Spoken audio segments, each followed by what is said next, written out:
Hello everyone, welcome to KK Academy. So let's start up a new topic.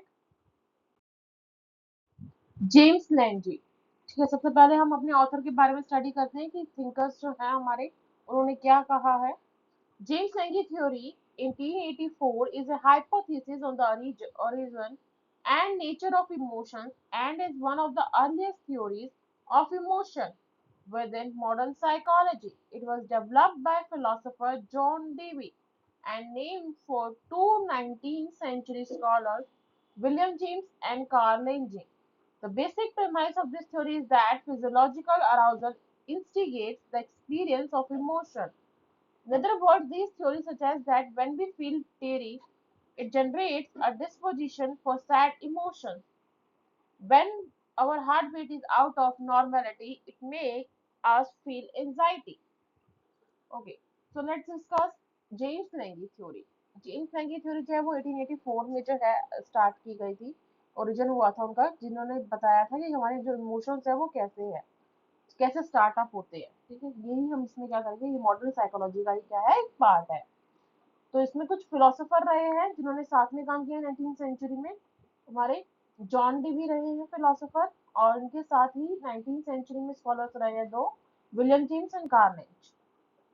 उन्होंने कहा है कि हमारा जो एक्सपीरियंस रहा है इमोशन से रिलेटेड, ठीक है, हम उसको क्या करते हैं, बताते हैं। तो ये थ्योरी जो है हमें बताती है कि हमें अगर मान लो आप आपके इमोशंस जो है वो इवोक हो जाते हैं, आप सैड फील कर रहे हो, आपकी हार्ट बीट जो है वो आपको क्या है, एंजाइटी फील कर रहा है। ठीक है, तो यही हम क्या करते हैं, इसमें स्टडी करते हैं। तो देखते हैं हम इसकी थ्योरी जो है वो क्या है। First, James Lange theory of emotion. James Lange reverses the above process. According to this theory, the experience of emotion is merely a mental reverberation of the massive bodily changes that take place during an organism's response to the situation. Bodily changes follow directly upon the perception of an existing fact, and our feelings of these changes as they occur in emotions. The sequence, according to traditional theory, is situation, mental state, bodily expression. James Lange theory rejects this sequence and states this sequence situation, bodily disturbance, mental state. Okay, so let's discuss. James लेंगी ने कहा है, reverse किया है process का। ठीक है, यानी कि उसका क्या है, अपोजिट किया है। उन्होंने कहा है कि अगर हमें इमोशंस को जानना है तो हमें मेंटल की जो स्टेज है वो हमें देखनी होगी कि कैसे आपके जो बॉडली चेंजेस हुए हैं वो कैसे हुए हैं, कैसे हमारे ऑर्गेनिजम्स जो है वो सिचुएशन के अकॉर्डिंग चेंज हो रहे हैं। तो बॉडी चेंजेस जो है वो आपके बताते हैं कि आपके फैक्ट्स क्या है, आपकी फीलिंग्स कैसे है, ठीक है, किस तरह के चेंजेस जो है वो आ रहे हैं। तो ये सीक्वेंस जो है वो आपको कह रहा है कि ट्रेडिशनल थ्योरी है। ये क्या है, एक ट्रेडिशनल थ्योरी है जिसमें हम देखते हैं कि mental state and bodily expression जो है वो कैसा है।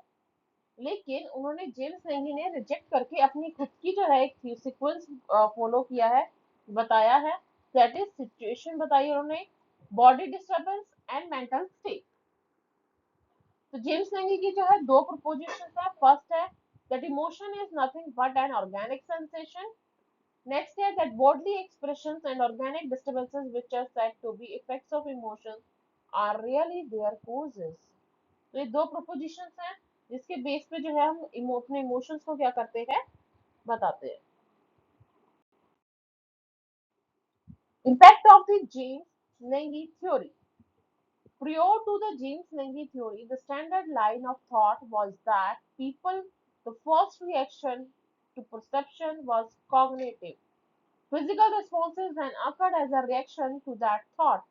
James Lange approach instead suggested that these physiological responses occur first and that they play a major role in the experience of emotion.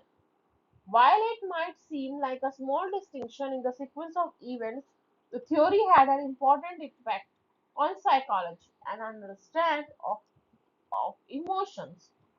अगर हमें इमोशंस को जानना है तो हमें क्या करना होगा, उसका बिहेवियर को जानना होगा। हमें देखना होगा कि उसके थॉट्स कैसे हैं। ठीक है, तो हमें क्या करना है, हमें फिजियोलॉजिकल रिस्पॉन्स देखने हैं कि उसका जो रोल है, मेजर रोल है एक्सपीरियंस ऑफ इमोशंस का, वो कैसा है। तो अगर हमें क्या करना है, इमोशंस को जानना है, तो हमें साइकोलॉजी को क्या करना होगा, इंपॉर्टेंस उसे देनी होगी। So thank you so much for watching my video. और आपको मेरी वीडियो पसंद आ रही है तो अपने चैनल को लाइक एंड सब्सक्राइब कीजिए।